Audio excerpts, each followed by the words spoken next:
വാർത്താസന്ധ്യ വിശദമായ റിപ്പോർട്ടുകളിലേക്ക് കടക്കുകയാണ്. ഇന്നത്തെ വാർത്താ ദിനത്തിൽ ഇതുവരെ പുറത്തുവന്ന വാർത്തകളുടെ സമഗ്ര ചിത്രം അതാണ് ഇനിയുള്ള അരമണിക്കൂർ സമയം പ്രേക്ഷകർക്ക് മുമ്പിലേക്ക് എത്താൻ പോകുന്നത്. ഏറ്റവും പ്രധാനപ്പെട്ട ഒരു വാർത്തയിൽ നിന്ന് നമ്മൾ തുടങ്ങുകയാണ്. മുതിർന്ന നേതാവ് കെ ഇസ്മായിലിനെ CPIയിൽ നിന്ന് സസ്പെൻഡ് ചെയ്തു. പാർട്ടിക്ക് നൽകിയ വിശദീകരണം തള്ളിക്കൊണ്ടാണ് സംസ്ഥാന എക്സിക്യൂട്ടീവ് ഇസ്മായിലിനെ 6 മാസത്തേക്ക് സസ്പെൻഡ് ചെയ്തത്. എറണാകുളം മുൻ ജില്ലാ സെക്രട്ടറി P. രാജുവിന്റെ മരണവുമായി ബന്ധപ്പെട്ട വിവാദ പ്രസ്താവനയിലാണ് നടപടിയെപ്പറ്റി അറിയില്ല എന്നാണ് കെ ഇസ്മായിലിന്റെ പ്രതികരണം. പാർട്ടിയെ പൂർണ്ണമായും പ്രതിരോധത്തിലാക്കിയ പ്രതികരണത്തിന്റെ പേരിലാണ് ഒരു കാലത്ത് CPIയിലെ സർവശക്തനായിരുന്ന കെ ഇസ്മായിലിനെ സസ്പെൻഡ് ചെയ്തത്. എറണാകുളം ജില്ലാ കൗൺസിലിന്റെ പരാതി പരിഗണിച്ചാണ് നടപടി. വിവാദ പ്രതികരണത്തെ ന്യായീകരിച്ചുകൊണ്ട് നൽകിയ വിശദീകരണം തള്ളിക്കൊണ്ടാണ് സംസ്ഥാന എക്സിക്യൂട്ടീവ് കെ ഇസ്മായിലിനെ പാർട്ടിയിൽ നിന്ന് 6 മാസത്തേക്ക് സസ്പെൻഡ് ചെയ്തത്. പാർട്ടിക്കെതിരായി ഒന്നും പറഞ്ഞിട്ടില്ല. P. രാജു തന്നോട് പറഞ്ഞ കാര്യങ്ങളാണ് മാധ്യമങ്ങളോട് പറഞ്ഞതെന്നായിരുന്നു ഇസ്മായിൽ നൽകിയ വിശദീകരണം. അച്ചടക്ക നടപടി വന്നതോടെ പാർട്ടി സമ്മേളനങ്ങളിൽ പങ്കെടുക്കാനോ ഉദ്ഘാടകനാകാനോ ഇനി ഇസ്മായിലിന് കഴിയില്ല. CPIയിലെ ഗ്രൂപ്പ് സമവാക്യങ്ങളിൽ കാനം വിരുദ്ധ പക്ഷത്തിന്റെ നേതാവായിരുന്നു കെ ഇസ്മായിൽ. സമ്മേളന കാലത്ത് സംസ്ഥാന നേതൃത്വത്തിനെതിരായി ഏകോപനം നടത്താൻ ഇപ്പോഴും കെൽപ്പുള്ള നേതാവാണ് കെ ഇ. അതുകൊണ്ടാണ് സമ്മേളന കാലത്ത് ഇസ്മായിലിനെ പുറത്താക്കാതെ നടപടി സസ്പെൻഷനിൽ ഒതുക്കിയത്. നടപടിയോട് ഇസ്മായിൽ പ്രതികരിച്ചില്ല. അത് പിന്നീട് വരട്ടെ, അതെന്താ കഥ എനിക്കറിയില്ല. എന്തെങ്കിലും അറിഞ്ഞാലേ പറയാൻ പറ്റുള്ളൂ. ഇപ്പോൾ ഒന്നും പറയുന്നില്ല. അതുകൊണ്ട് ഇതിൽ കവിഞ്ഞപ്പോൾ ഒന്നും പറയാനില്ല. ഒരുപാട് സഹാക്കൾ വിളിക്കുന്നുണ്ട്. അത് ഈ കണ്ടതിൻ്റെ അടിസ്ഥാനത്തിൽ അവരും വിളിക്കുകയാണ്, ഞാനും കണ്ടു എന്ന് അവരോട് പറയുകയാണ്. അത്രയേ ഉള്ളൂ. നേരത്തെ പാലക്കാട്ടെ പാർട്ടി ഉമ്മതരെ പിന്തുണച്ചതിൻ്റെ പേരിൽ ഇസ്മായിലിനെ താക്കീത് ചെയ്തെന്നാണ്. പാർട്ടി വിരുദ്ധ പ്രതികരണങ്ങൾ നടത്തരുന്ന നിബന്ധനയോടെയാണ് അന്ന് ദേശീയ നേതൃത്വം ഇടപെട്ട് നടപടി താക്കീതിൽ ഒതുക്കിയത്. എന്നാൽ ദേശീയ നേതൃത്വം നൽകിയ നിർദ്ദേശം ലംഘിച്ചതോടെ സംസ്ഥാന നേതൃത്വം നടപടിയിലേക്ക് പോവുകയായിരുന്നു. P. രാജുവിന്റെ നിര്യാണത്തോടനുബന്ധിച്ച് നടത്തിയ പ്രതികരണത്തിന്റെ അടിസ്ഥാനത്തിൽ ഇസ്മായിലിനോട് വിശദീകരണം തേടാൻ കഴിഞ്ഞ സംസ്ഥാന എക്സിക്യൂട്ടീവ് തീരുമാനിച്ചിരുന്നു. അർബുദ രോഗബാധിതനായ P. രാജുവിനെതിരായ നടപടി റദ്ദ് ചെയ്യാൻ കൺട്രോൾ കമ്മീഷൻ നിർദ്ദേശം നൽകിയിട്ടും പാർട്ടി നേതൃത്വം നടപടിയെടുത്തില്ലെന്നായിരുന്നു ഇസ്മായിലിന്റെ അന്നത്തെ പ്രതികരണം. R. ശ്രീജിത്ത്, 24, തിരുവനന്തപുരം. സെക്രട്ടേറിയറ്റ് പഠിക്കൽ സമരത്തിന്റെ പുതിയ മുഖം തുറന്ന ആശാ വർക്കേഴ്സ്. ആശമാർ അനിശ്ചിതകാല നിരാഹാര സമരം ആരംഭിച്ചു. ആശാ വർക്കേഴ്സിന് ഐക്യദാർഢ്യവുമായി UDF രംഗത്തെത്തി. നിരാഹാര സമര പന്തലിലേക്ക് പ്രതിപക്ഷ നേതാവ് VD സതീശന്റെ നേതൃത്വത്തിൽ UDF MLA-മാർ മാർച്ച് നടത്തി. ഞങ്ങൾക്കൊന്നേ പറയാനുള്ളൂ, കൂടെ ഉണ്ടാകും. ഇതിന് ന്യായമായ പരിഹാരം ഉണ്ടാകുന്നത് വരെ കൂടെ നിങ്ങളുടെ കൂടെ ഉണ്ടാകും. അത് പരിഹാരം ഉണ്ടാക്കണമെന്ന് ഞാൻ ഇപ്പോഴും വിനയപൂർവ്വം ഗവൺമെന്റിനോട് അഭ്യർത്ഥിക്കുന്നു. കേന്ദ്ര ആരോഗ്യമന്ത്രി JP നഡ്ഡയെ കാണാൻ ഡൽഹിയിലെത്തിയ മന്ത്രി വീണ ജോർജിന് അനുമതി ലഭിച്ചില്ല. റെസിഡന്റ് കമ്മീഷണർ വഴി കത്ത് നൽകിയെങ്കിലും അനുമതി ലഭിച്ചില്ല എന്ന് വീണ ജോർജ് പറഞ്ഞു. കൂടിക്കാഴ്ചയ്ക്ക് അനുമതി ലഭിക്കാത്ത സാഹചര്യത്തിൽ റെസിഡന്റ് കമ്മീഷണർ വഴി നിവേദനം നൽകി. ആശാ വർക്കേഴ്സിൻ്റെതുൾപ്പെടെയുള്ള വിഷയങ്ങൾ നിവേദനത്തിൽ സൂചിപ്പിച്ചിട്ടുണ്ട് എന്ന് മന്ത്രി പറഞ്ഞു. ഞാൻ അപ്പോയിൻമെന്റിന് എൻ്റെ ഓഫീസ് വഴി കത്ത് കൊടുത്തിരുന്നു, റെസിഡന്റ് കമ്മീഷണർ വഴി കത്ത് കൊടുത്തിരുന്നു. അപ്പോൾ അത് നമുക്ക് ഇന്ന് ലഭിക്കണം എന്നുള്ള നിലയിൽ ആണ് കൊടുത്തിരുന്നത്. അപ്പോൾ അദ്ദേഹം ഇന്ന് തിരക്കായിരുന്നത് കൊണ്ടാവാം. അപ്പോൾ അടുത്തൊരു ദിവസം അദ്ദേഹത്തിൻ്റെ അപ്പോയിൻമെൻറ്റ് കിട്ടുവാണെങ്കിൽ അന്ന് വരും. കൺവീനിയൻ്റ് ആയിട്ടുള്ളൊരു ദിവസം ഉണ്ടെങ്കിൽ അതിൽ വരും. ഇന്ന് ഏതായാലും റെപ്രസെൻറ്റേഷൻസ് 2 കൊടുത്തിട്ടുണ്ട്. ശ്രീകാന്ത് വിവരങ്ങളുമായി തിരുവനന്തപുരത്ത് നിന്ന് ചേരുന്നുണ്ട്. ശ്രീകാന്ത്, സമരം അതിൻ്റെ പുതിയ മുഖത്തിലേക്ക്, നിരാഹാര സമരം എന്ന നിലയിലേക്ക് മാറിയിരിക്കുന്നു. അത് കൂടുതൽ ശക്തമാകുന്നു, അതിന് പിന്തുണ ഏറി വരുന്നു. ഇന്നിപ്പോൾ UDF MLA-മാരുടെ ഐക്യദാർഢ്യം പ്രഖ്യാപിച്ചുകൊണ്ടുള്ള മാർച്ചൊക്കെ നമ്മൾ കണ്ടു. ഡൽഹിയിൽ കേന്ദ്ര ആരോഗ്യമന്ത്രിയെ കാണാൻ ശ്രമം മന്ത്രിയുടെ ഭാഗത്തു നിന്നുണ്ടായെങ്കിലും അത് നിവേദനം സമർപ്പിക്കുന്നതിൽ ഒതുങ്ങി. പുതിയ വിവരങ്ങൾ എന്താണ് ശ്രീകാന്ത്? റീജിത്ത്, 39 ദിവസമായി തുടരുന്ന സമരം, ആ പ്രതിഷേധം, അതിന് നേരെ സർക്കാർ മുഖം തിരിച്ചു നിൽക്കുന്ന പശ്ചാത്തലത്തിലാണ് സമരം കടുപ്പിക്കാൻ ആശാ വർക്കർമാർ തീരുമാനിച്ചത്. ഇന്ന് രാവിലെ 11 മണിക്ക് നിരാഹാര സമരത്തിലേക്ക് പോയി. ദൃശ്യങ്ങളിൽ നമുക്ക് കാണാം, 3 ആശാ വർക്കർമാർ ഇപ്പോൾ അതിൻ്റെ ചുമതലക്കാരടക്കമുള്ളവർ നിരാഹാര സമരം ആരംഭിച്ചു. ഇടതനുഭാവിയായ KG താര രാവിലെ ഈ പരിപാടി ഉദ്ഘാടനം ചെയ്യുകയും ചെയ്തു. വൈകുന്നേരമായപ്പോഴേക്കും പ്രതിപക്ഷ നേതാവിൻ്റെ നേതൃത്വത്തിൽ സഭ ബഹിഷ്കരിച്ച് UDF MLA-മാർ ഇവിടെ എത്തി ഐക്യദാർഢ്യം പ്രഖ്യാപിക്കുകയുണ്ടായി. ഏറ്റവും പ്രധാനപ്പെട്ട ഒരു കാര്യം, ഈ കഴിഞ്ഞ 38 ദിവസവും ആശാവർക്കർമാർ ഉന്നയിച്ചിരുന്ന അവരുടെ ആവശ്യങ്ങൾ അംഗീകരിക്കാൻ സർക്കാർ തയ്യാറായിരുന്നില്ല. ഇന്നലെ ചർച്ചയ്ക്ക് സർക്കാർ പ്രതിനിധികൾ വിളിച്ചു. ആദ്യഘട്ടത്തിൽ ഉദ്യോഗസ്ഥർ വിളിച്ചു. അതിനുശേഷം പിന്നീട് ഇവരെ മന്ത്രി തന്നെ നേരിട്ട് ചർച്ചയ്ക്ക് വിളിച്ചു. പക്ഷേ ഉന്നയിച്ച ആവശ്യങ്ങളിൽ ഒന്നിലും തന്നെ പരിഹാരമാകാത്ത പശ്ചാത്തലത്തിലാണ് ഇന്ന് നിരാഹാര സമരത്തിലേക്ക് കടന്നത്. മന്ത്രി ഇന്ന് ഡൽഹിയിൽ പോയിരുന്നു. കൂടിക്കാഴ്ച നടത്താൻ കേന്ദ്ര ആരോഗ്യമന്ത്രിയോട് അനുവാദം തേടി. പക്ഷേ മുൻകൂർ അനുവാദം തേടാത്ത പശ്ചാത്തലത്തിലാണോ എന്നറിയില്ല. ഇന്ന് കൂടിക്കാഴ്ചയ്ക്ക് അനുമതി കിട്ടിയില്ല. നമുക്കൊന്ന് സംസാരിക്കുകകൂടി ചെയ്യാം. ഇന്നിപ്പോൾ മന്ത്രി ഡൽഹിയിലേക്കൊക്കെ പോയിരുന്നു. അവിടെ ആരോഗ്യമന്ത്രിയുമായി ചർച്ച നടത്തുമെന്നൊക്കെയാണ് പറഞ്ഞത്. പക്ഷേ അനുവാദം കിട്ടിയിട്ടില്ല. എന്തെങ്കിലും പ്രതീക്ഷയുണ്ടോ മന്ത്രി നടത്തുന്ന ഈ നീക്കങ്ങളിൽ? അല്ല, നമുക്ക് പ്രതീക്ഷിക്കാമല്ലോ. നമ്മുടെ സർക്കാർ നമുക്ക് വേണ്ടിയിട്ട് പരിശ്രമിച്ചുകൊണ്ടിരിക്കുമല്ലേ. അപ്പോൾ അതിന് നമ്മൾ പ്രതീക്ഷ വയ്ക്കണമല്ലോ. ശ്രമിച്ച് എന്താ കൊണ്ടുവരുന്നതെന്ന് നോക്കാം. നമുക്ക് എന്ത് തരാൻ പറ്റും കേന്ദ്രത്തിന്, അത് കിട്ടിയിട്ട് സംസ്ഥാന സർക്കാരിന് എന്ത് തരാൻ പറ്റും എന്നൊക്കെയുള്ള നമുക്ക് നോക്കാം.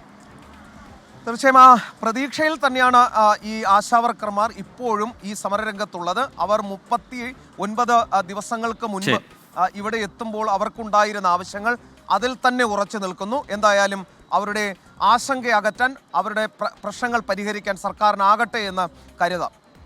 സമരം ഇന്ന് 39ാം ദിവസത്തിലാണ്. സമരം നിരാഹാര സമരം എന്ന നിലയിലേക്ക് മാറുകയും ചെയ്തിട്ടുണ്ട്. ശ്രീകാന്ത് സമരവേദിയിൽ നിന്ന് വിശദാംശങ്ങൾ പങ്കുവയ്ക്കുകയായിരുന്നു.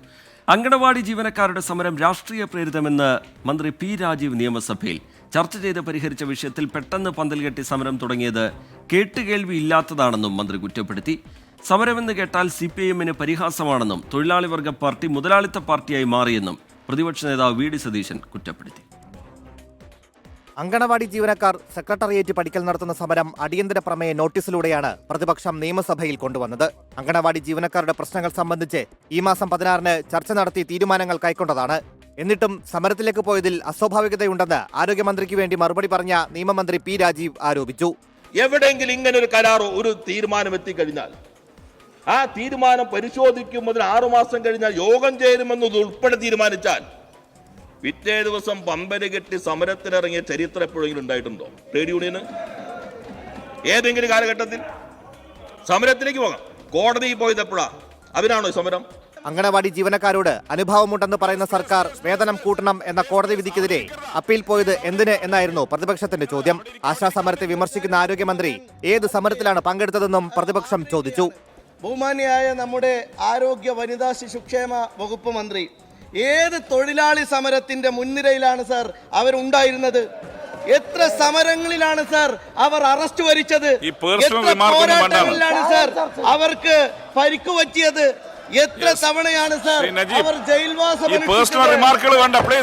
ഈ പരാമർശം ഭരണപക്ഷത്തെ ചൊടിപ്പിച്ചു.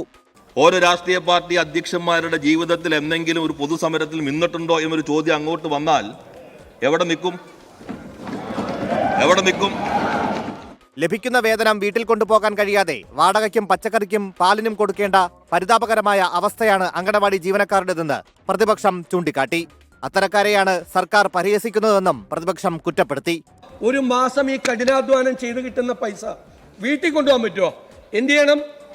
സ്വന്തമായി കെട്ടിടമില്ലാത്ത വാടകയ്ക്ക് പ്രവർത്തിക്കുന്ന കെട്ടിടത്തിന്റെ വാടക ഇവർ കൊടുക്കണം. ഇവർ രണ്ടുപേരും കൂടി കൊടുക്കണം. പച്ചക്കറിയുടെ അഡ്വാൻസ് ഈ പാവങ്ങൾ കൊടുക്കണം. മുട്ട വാങ്ങിക്കാനുള്ള അഡ്വാൻസ് ഇവർ കൊടുക്കണം. പാല് വാങ്ങിക്കാനുള്ള പൈസ ഇവർ കൊടുക്കണം. സ്ത്രീകൾ ജോലി ചെയ്യുന്ന സ്ഥലത്ത് ഈ ഗതികേട് ഈ നമ്മുടെ പോലുള്ള ഒരു സംസ്ഥാനത്ത് ഈ ഉള്ളതുപോലെ ആർക്കെങ്കിലും ഈ ഗതികേടുണ്ടോ സാർ? അടിയന്തര പ്രമേയത്തിന് അനുമതി നിഷേധിച്ചതോടെ പ്രതിപക്ഷം നിയമസഭയിൽ നിന്ന് ഇറങ്ങിപ്പോയി. 24 തിരുവനന്തപുരം. കോൺഗ്രസിനെ കൂടുതൽ പ്രതിരോധത്തിലാക്കി മോദി സ്തുതിയിൽ ഉറച്ച ഡോക്ടർ ശശി തരൂർ MP 2 വർഷം മുമ്പ് രാഹുൽ ഗാന്ധി പറഞ്ഞ കാര്യങ്ങൾ ആവർത്തിക്കുക മാത്രമാണ് ചെയ്തതെന്ന് ശശി തരൂർ 24-നോട് പറഞ്ഞു. താൻ പറഞ്ഞതിനർത്ഥം കോൺഗ്രസിന് കേന്ദ്ര നയങ്ങളോട് യോജിപ്പുണ്ട് എന്നാണ് എന്നും ശശി തരൂർ വ്യക്തമാക്കി. തരൂരിന്റെ പരാമർശത്തിൽ കോൺഗ്രസ് ദേശീയ നേതൃത്വം പ്രതികരിച്ചിട്ടില്ല. അപ്പോൾ എനിക്കിതിലൊരു വിവാദം കണ്ടില്ല. അത് മാത്രമല്ല, ഞാൻ പറഞ്ഞ കാര്യം എന്നെ രാഹുൽ ഗാന്ധി 2 വർഷം മുമ്പ് പറഞ്ഞിട്ടുണ്ടല്ലോ. അതിൻ്റെ അർത്ഥം കോൺഗ്രസ് പാർട്ടി സർക്കാരിൻ്റെ പോളിസിയോടൊപ്പം യോജിപ്പുണ്ട്. യുക്രൈൻ റഷ്യ യുദ്ധത്തിൽ പ്രധാനമന്ത്രി നരേന്ദ്രമോദിയുടെ ഇടപെടലിനെ പ്രശംസിച്ച് നടത്തിയ പരാമർശത്തെക്കാൾ കോൺഗ്രസിനെ വെട്ടിലാക്കുന്നതാണ് തരൂരിന്റെ ഈ വാക്കുകൾ. 2023 സെപ്റ്റംബറിൽ രാഹുൽ ഗാന്ധി തന്നെ പറഞ്ഞു, തങ്ങൾക്ക് ഒരു വിരോധവുമില്ല, സർക്കാരിന്റെ നയങ്ങൾ തന്നെ ശരിയെന്ന്. രാഹുൽ ഗാന്ധി പറഞ്ഞതാണ് താനും ആവർത്തിച്ചത്. അതിനർത്ഥം കോൺഗ്രസ് പാർട്ടിക്ക് കേന്ദ്ര സർക്കാരിന്റെ നയങ്ങളോട് യോജിപ്പുണ്ടെന്നുമാണ് ശശി തരൂർ 24-നോട് തുറന്നു പറഞ്ഞത്. പരാമർശം രാഹുൽ ഗാന്ധിക്കേറ്റ തിരിച്ചടിയെന്ന BJP പ്രതികരണത്തിലും തരൂരിന്റെ മറുപടി ഇങ്ങനെ. ഇല്ല, അദ്ദേഹം പറഞ്ഞതിന് ഞാനും പറഞ്ഞു. അപ്പൊ എങ്ങനെ തിരിച്ചടിയാവും? മോദി സ്തുതി പരാമർശത്തിൽ നിന്ന് ഒരു പടി പോലും പിന്നോട്ട് പോകാതെ അതേ വാക്കുകൾ ശശി തരൂർ വീണ്ടും ആവർത്തിച്ചു. റഷ്യ എതിരിക്കാത്ത കാരണം നമുക്ക് അവരൊപ്പം നല്ല ബന്ധമുണ്ട്, മറ്റേവരൊപ്പം നല്ല ബന്ധമുണ്ട്. പ്രധാനമന്ത്രി 2 രാജ്യത്തും പോയി കെട്ടിപ്പിടിക്കുന്നു. അതുകൊണ്ട് അഥവാ സമാധാനത്തിൽ ഭാരതത്തിന് ആവശ്യപ്പെട്ടാൽ രണ്ട് രാജ്യങ്ങളും നമ്മളെ സ്വീകരിക്കും എന്നൊരു വിശ്വാസമുണ്ട്. അത്രയേ ഉള്ളൂ. ഒരു തിരുത്തലിനും തയ്യാറാകാതെ ശശി തരൂർ മുന്നോട്ട് പോകുമ്പോൾ തീർത്തും പ്രതിരോധത്തിലായത് കോൺഗ്രസ് ദേശീയ നേതൃത്വമാണ്. മോദി സ്തുതിയിൽ ഇത്തവണ കോൺഗ്രസ് പാർട്ടിയെ കൂട്ടുപിടിച്ചാണ് ശശി തരൂർ സ്വന്തം പരാമർശത്തെ ന്യായീകരിച്ചത്. ഇതോടെ കോൺഗ്രസ് പാർട്ടിക്കിനി മൗനം തുടരാനാകില്ല. കേന്ദ്ര സർക്കാർ നയങ്ങളോട് പാർട്ടിക്ക് യോജിപ്പുണ്ടായിരുന്നോ എന്നതിൽ കോൺഗ്രസിന് ഉത്തരം നൽകേണ്ടി വരും. ആർ അച്യുതൻ, 24, ഡൽഹി. ഡോക്ടർ ശശി തരൂർ എംപിയുടെ മോദി സ്തുതിയിൽ അതൃപ്തിയുമായി നേതാക്കളും ഘടകകക്ഷികളും. തരൂരിന്റെ പരാമർശം UDF-നെ പ്രതിരോധത്തിലാക്കുന്നുവെന്ന് NK പ്രേമചന്ദ്രൻ MP 24-നോട് പറഞ്ഞു. കോൺഗ്രസിനകത്ത് നടക്കുന്ന ചില പ്രവർത്തനങ്ങളിൽ താൻ അസ്വസ്ഥനാണ് എന്നായിരുന്നു രാജ്മോഹൻ ഉണ്ണിത്താന്റെ പ്രതികരണം. തരൂരിന്റെ പരാമർശം മോദി സ്തുതിയായി കാണേണ്ടതില്ല എന്ന് K മുരളീധരൻ പറഞ്ഞു. ശശി തരൂർ പ്രധാനമന്ത്രി നരേന്ദ്രമോദിയെ പ്രശംസിച്ച് നടത്തിയ പരാമർശം കോൺഗ്രസിനെ മാത്രമല്ല UDF ഘടകകക്ഷികളെയും പ്രതിരോധത്തിലാക്കുകയാണ്. തരൂരിന്റെ മോദി സ്തുതിയിൽ RSP അതൃപ്തി അറിയിച്ചു.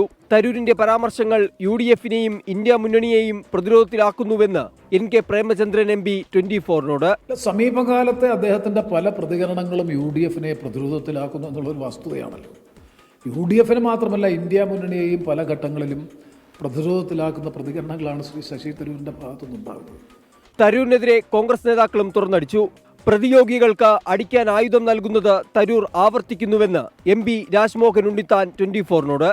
രാഷ്ട്രീയ പ്രതിയോഗികൾ കോൺഗ്രസിനെ അടിക്കാനുള്ള ആയുധമാണ് ഓരോ പ്രാവശ്യവും കൊടുത്തുകൊണ്ടിരിക്കുന്നത്. അത് ഒരിക്കലും അംഗീകരിക്കാനാവില്ല. 2-3 ദിവസം കൂടി ക്ഷമിക്കും, പിന്നീട് കാര്യങ്ങൾ വെട്ടിത്തുറന്നു പറയുമെന്നും രാജ്മോഹൻ ഉണ്ണിത്താൻ തുറന്നടിച്ചു.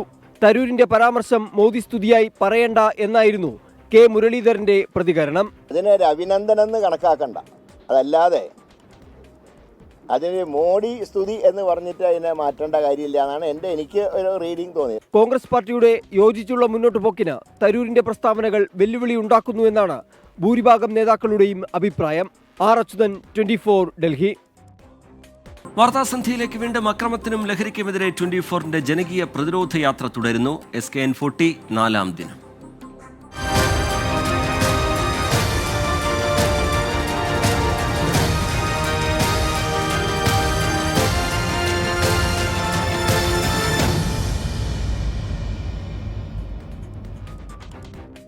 ലഹരിക്കെതിരെ കൗമാരകൊല്ലത്തിന്റെ പിന്തുണയുറപ്പിച്ച SKN40 ശാസ്താംകോട്ട DB കോളേജിന് പുറമെ കൊല്ലം SN കോളേജിലും ജനകീയ യാത്രയ്ക്ക് വൻ വരവേൽപ്പാണ് കിട്ടിയത്. എന്റെ കേരളം എന്റെ അഭിമാനം എന്ന യാത്ര പോലെ എന്റെ കലാലയം എന്റെ അഭിമാനം എന്ന ഓർമ്മപ്പെടുത്തലോടെയാണ് സ്വന്തം കലാലയത്തിലേക്ക് SKN വീണ്ടും എത്തിയത്. കലാലയമുറ്റത്തെ മരങ്ങൾക്കിടയിൽ പ്രത്യേകമൊരുക്കിയ വേദി, ഗൃഹാതുരതകളോടെ പുതുതലമുറയോട് ലഹരിക്കെതിരായ ഓർമ്മപ്പെടുത്തൽ. നിങ്ങളുടെ എല്ലാം സഹകരണം ഉണ്ടാകണം.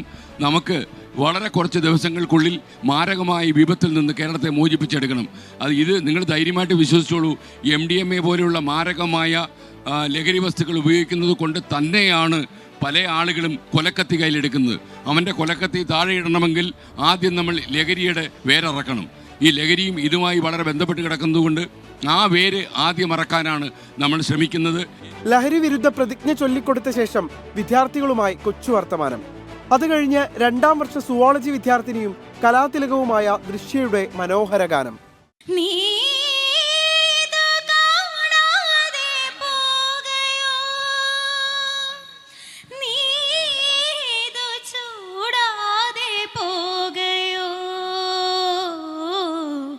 പിന്നെ 24-ന്റെ സ്വന്തം പാട്ടുകാരൻ പ്രജിൻസി കണ്ണനും ദൃശ്യയും ചേർന്നു പാടി.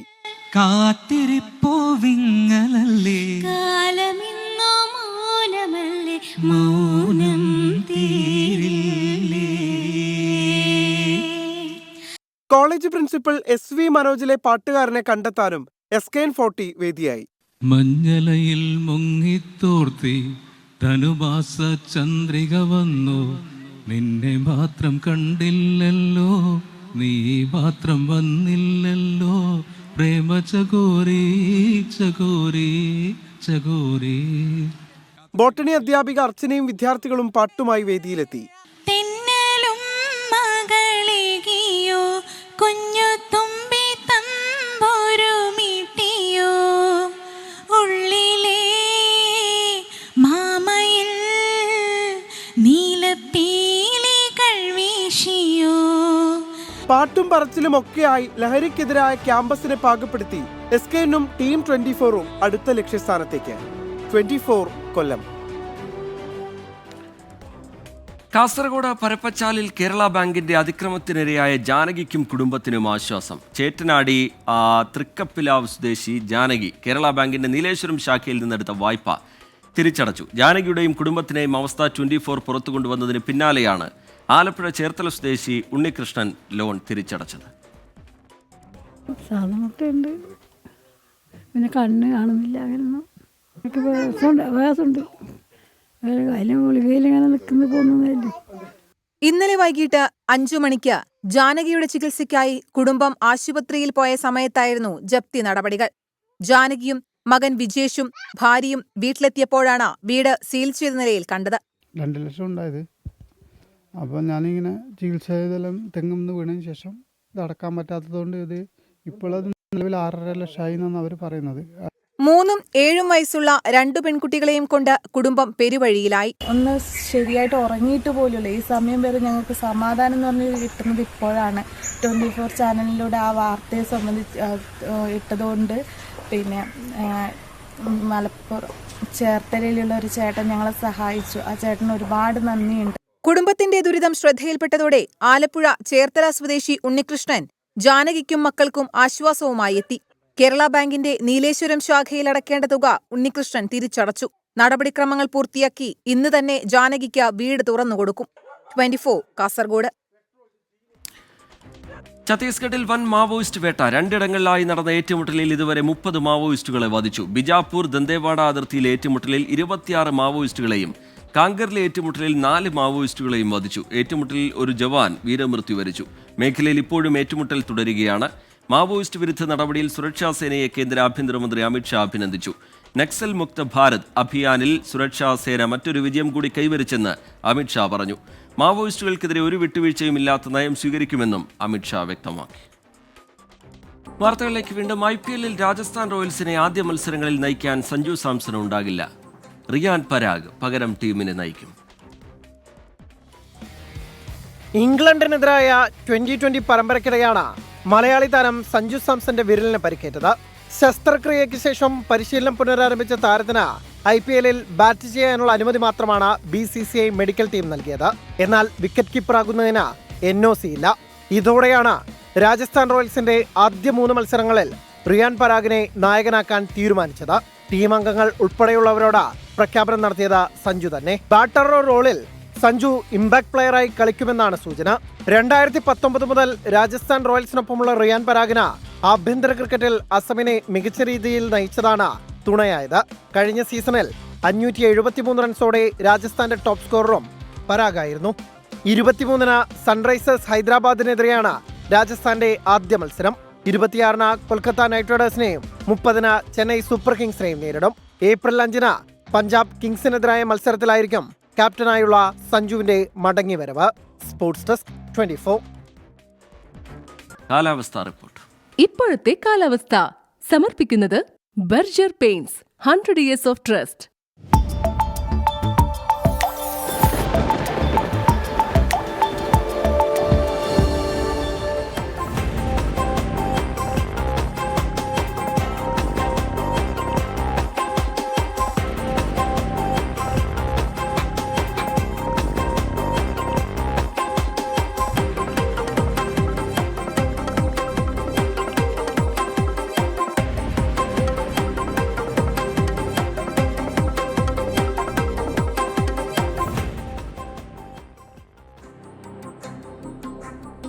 വാർത്താസന്ധ്യ പൂർത്തിയാവുകയാണ്.